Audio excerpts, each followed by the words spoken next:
Okay. Hello. I'm Cody Cruse. I'm Laura Griffin. And I'm Brad Williams. We are all from the same school, and so we decided to do this particular module response as a podcast.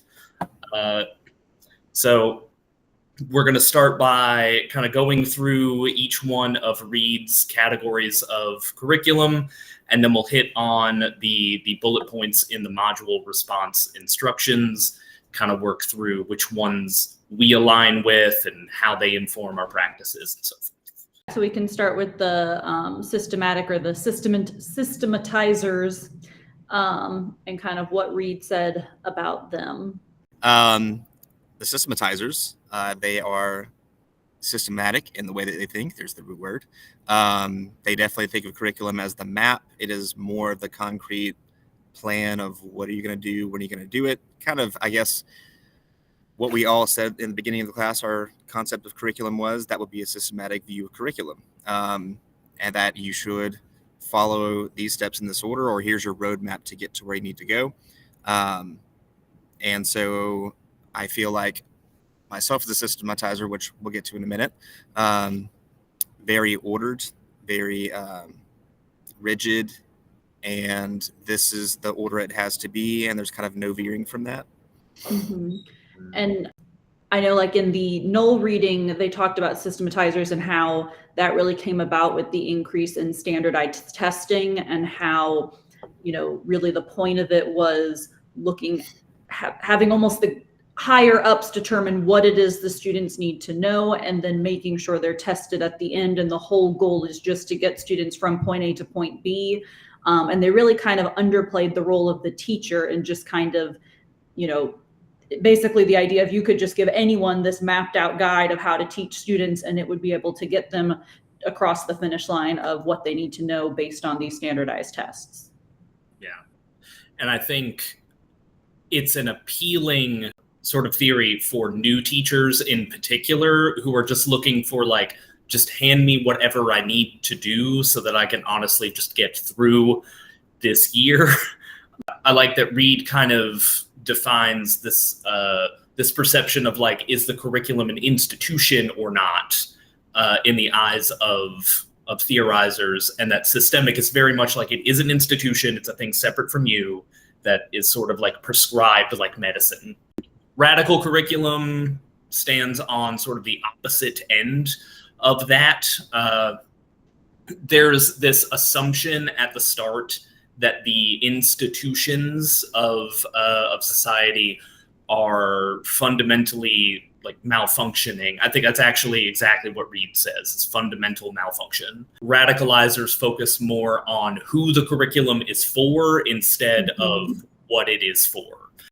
And really highlighting inequalities that exist in education and not just accepting those as, oh, well, that's just a product of society and not something we can fight against. It really encourages teachers to push back against those inequalities that are perpetuated in education. And there was a quote from Reed, and it says, hold on, that radical writers really, it says radical writers on curriculum have been responsible more than any others for pointing out the gaps in systemic positions, especially their almost total neglect of the question of what the machine is for in favor of a preoccupation with making it work. So that kind of goes along with you saying that systematic and radical curriculum are kind of two different sides of a coin, kind of almost working against each other. Yeah, and I remember in the Knoll text, I think one of the disadvantages to radical curricularists is that they seek to overhaul what's wrong, and then it's going to get to a point where you no longer have to overhaul, and what is that point? Yes. In the Knoll text let me see if I can find it. There's a point where it talks about disadvantages of they get so focused on just bringing up these issues, or I guess just focusing on fixing these societal issues, that there's no, okay, then what do we teach people? Yeah, they really have no focus on the commonplace of subject matter. It's all about the student and the context and how we can lift up these students, but not really, I mean, especially as high school teachers, high school science teachers, I think we have a very strong sense of subject matter and what we're supposed to teach our children. And sometimes it's hard to see how the radical approach can fit into that. Yeah, and I think, Laura, off camera, you had mentioned that Awe even talked about how it was difficult to find instances of radical or of standpoint. Similar to radical, I would say. Yeah, he said it was difficult to find examples of science lessons that approach curriculum from standpoint theory, and I think you could say the same thing about radical theory. Yeah. Do we want to move on to existentialist? Yes, Laura, would you like to take point on that one? Tell us about existentialism. Sure. So in existentialism, the focus is really placed strongly on the student. It is all about the student as an individual and the student kind of guiding the learning process and really making curriculum very individualized for the students and looking into what they want to learn versus having some set of standards that they should be learning. So that's the history of that is like the Montessori method and all of those. And so that's kind of the existentialist view. Yeah, they I like that in the null text, they go through all of the commonplaces and they're pretty much just like, yeah, so teacher doesn't matter. So subject matter doesn't matter. Yeah. Curriculum making doesn't even really matter. All that matters is student. Yeah. Student. But there are, I don't know, kind of getting into that first bullet point of which one do you identify most with. I do identify with existentialist a good bit, which is wild as a science teacher to say, but I really like the idea of having a flexible curriculum where I can say, like, I need to be able to follow my students' curiosities. Mm-hmm. I think part of that, for me in particular, comes from starting out with a lot of subjects where I had like preps, where I had low achieving students who didn't see themselves as science kids, right? That wasn't their interest. And kind of saying like, okay, how can I foster curiosity in these kids? And so it was almost like, you're really just trying to get them to see that they could be this. You're not getting the knowledge into their brain. And I think also something that I like, something not really addressed in any of the texts, I think, is that existential curriculum allows you to take risks in ways that some of the other curriculums don't. Like systemizers, it's antithetical. Like you stick with whatever the curriculum says, right?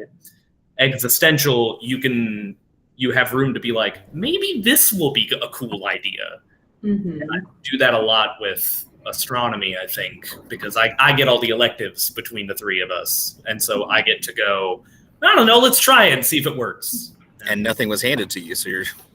Yeah. And I made my own curriculum for astronomy, yeah. And this is kind of leading into that final category we're going to discuss, but I really think it's all about balance. I mean, I think they even said this in the null text of like, yes, following student interests is important, but also kind of understanding that students don't always see the future and kind of what they don't always know what it is they need to learn. So sometimes you as the teacher have to kind of balance student interest and what's going to be beneficial to them in the future. Because if you just ask a child, do you want to learn math today? They're almost always going to say, no, I don't want to learn math today. And if that's the only thing you go off of, that poor kid is never going to learn any math. So, I mean, it's like, I think there's a way to kind of integrate ideas from all of these, which of course leads us into deliberators. So if we want to talk about that one next. Yeah. So I like, Deliberators really feels like what every teacher actually is. Like everybody is constantly saying like, okay, how am I going to teach this? And how much is this worth teaching? Like in chemistry, it's always like, okay, how much time do we really need to spend on colligative properties? If we could throw it out, we would, but we can't, right? And so you make compromises, which Reed talks about that being the downside of it, is that it's perhaps too compromising. I don't know. What are your guys' thoughts on deliberative curriculum? Yeah, I definitely think the compromise was kind of like one of the main discussion points in the Reed article, that the systematizers think the compromise is yielding too much, and that the other way, the radicals think the compromise is, I forget, some kind of ad hoc pragmatism. So they don't really talk about pragmatists, but I guess pragmatism is sort of looped in there somewhat. Just figuring out, like, when I have a professional development at school in the school day about some reading initiative, I have to deliberate, do I have the time or the, capacity to actually, implement that in my classroom in some way. And so you also deliberate, Cody, when you're like, I'm given nothing for astronomy. And so, well, one, what do I do? And how much time do I spend on it? And the sad thing is you've had to deliberate with yourself. Yeah. No, he did not deliberate by himself. He just came into my room and told me all about his astronomy plans, and I was a forced deliberator on astronomy curriculum.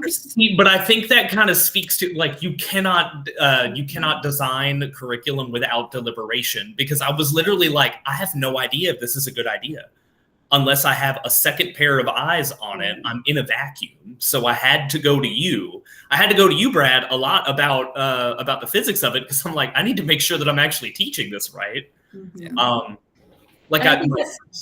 Go ahead.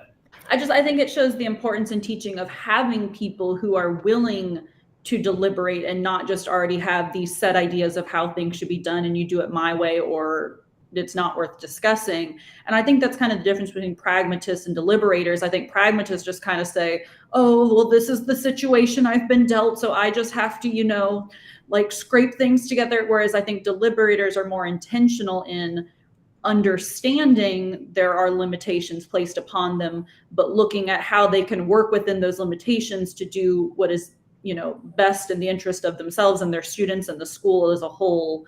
And I think that comes from having good learning communities that you can discuss things with. Yeah, I mean, take where I'm at right now, for example, 1,000 AP teachers in Tampa talking about how we grade AP exams, trying to do it consistently and fairly. And last night, Trevor Packer was here, and people were just bringing up questions about why do we do the things we do? I know there's these things that come from the top, but how can we operate within that? And how can we do what's best for our kids in every part of the country? Mm-hmm. And I think, Reed makes this point of a lot of times when people say that they're deliberative, they're really just systematizers in disguise, right? That they're really just saying, like, how do we take this set curriculum and teach it best? They're not actually discussing, like, how do we do this better? They're just saying, what plan should we implement, right?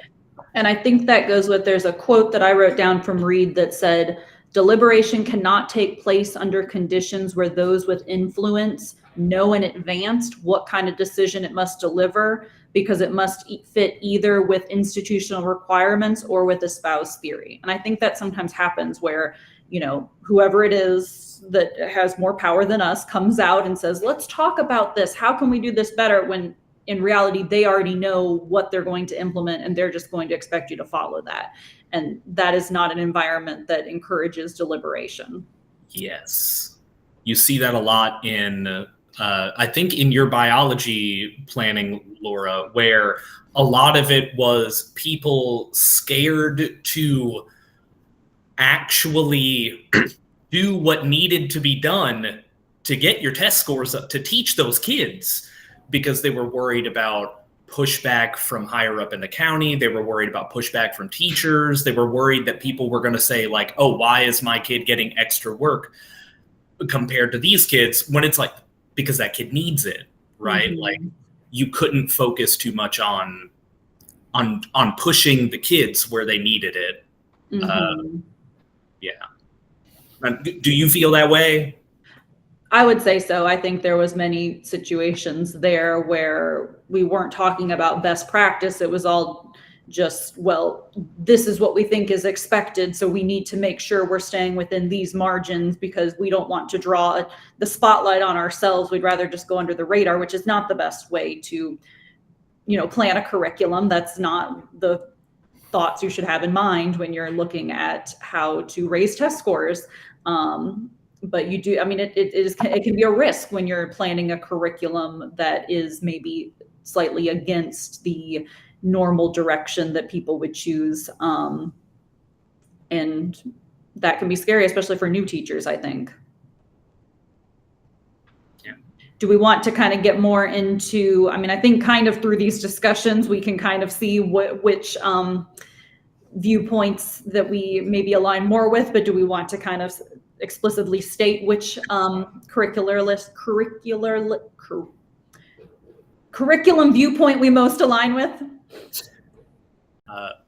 I feel like I've already kind of talked about mine, what I identify as. I have a lot of existential elements to the astronomy curriculum. When it comes to chemistry, I am a lot more systemic, that I'm like, there's things that we need to teach these kids, and we need to think about how do we hit those marks. And then on top of that, I came in with you, Laura, already having a pretty well-established curriculum, so I was kind of just adapting to that. What do you guys feel you identify with most? Definitely systematic. Not to the point where I feel like I'm just like a robot delivering curriculum to kids, but definitely more systematic in the way that the class is structured. Like physics is so formulaic and foundational. These blocks build upon each other. And there are milestones we have to hit before we can even talk about anything else. Right. I would agree with that. When you're teaching core subjects, and especially, our county, they've implemented benchmark testing. We're moving towards common exams. In some ways, if you're not systematic first in your approach and you're not preparing kids for those exams that do count towards their grade, you're doing them a disservice by not teaching that preset curriculum that they're going to need in order to pass these exams or benchmarks. So I would say when I was doing the readings, I would say systematic is kind of what I first related to the most. But I definitely think there's aspects of existentialism that I relate to, and just that I want students to have a passion for science. I want them to be interested in what we're teaching. So I find in my systematic approach, where can I throw in some of that student interest? That's not going to be the main driving force in my planning of curriculum. And then I think that whole idea of looking at where you can fit in the different pieces, I think that goes into the deliberative approach. And I think all three of us, there has been many afternoons where the three of us have sat around a table and debated things within our curriculums, within our school, within, our curriculum writing. So I would say all three of us are very much deliberators. And just looking at my future aspirations in terms of radical curriculum, and I think this is the one that I maybe did not see as much as a curriculum standpoint to begin with, but the idea that systems are in place that are just naturally, because of our society, going to disadvantage some students, I think that's something we have to keep in mind. And I see that when, I teach mostly advanced classes, and the makeup of my classes does not reflect the overall makeup of the school. And I think that's a problem, but I think it's a problem that starts much earlier on, that I can't just turn around in a single year. But I think moving forward, looking at where could I maybe encourage a more disadvantaged student, to be more successful in a more advanced class, and, maybe providing extra support. We provide after school tutoring that students can stay for, but I would say that is my aspirational aspect of this. What about you two? I think definitely like more towards deliberative, giving more thought to curriculum. You guys are both on curriculum committees at present, and I feel like I would like to hear more about that. I don't know that we have time to hear more about that, but having more agency over what gets taught in other subjects that I feel are a little bit more like chemistry, biology, things like that, where they're core classes, I feel like I'm always aspiring towards deliberation. I always want to have these talks because I love to talk. And I like bringing in as many perspectives on curriculum as I can, the same way that I do about like pedagogy and just classroom management and things like that. There's always a place of like, I'm never going to know everything. So the more people that I can get eyes on something, the better, in my opinion. But I do think there's an element of pragmatism in my in my current teaching practices of like, I just have to compromise this and I have to compromise that I would like to see less of in my teaching. And I think mostly that comes in, I would like to be more confident in, as a teacher, in being able to say, no, I don't think we should do that. Like looking at someone who is telling me, you're just going to have to handle this, you're just going to have to handle that. Being able to say like, no, I'm not going to teach 9th graders in astronomy, for instance, because it's literally outside of their developmental understanding. Like they don't have the prerequisites for it. But that, I mean, it's maybe a big aspiration there to be like, no, I'm going to be more confrontational with people. It's not, but you know, I don't know. That's where I'm at. That's where my head is on this. What about you, Brad? Yeah, so I mean, being on that curriculum committee for physics, my entire teaching experience so far, every time I do something like that, or like a regional AP workshop, or even an AP Summer Institute, I always feel like the most qualified person who knows the most physics.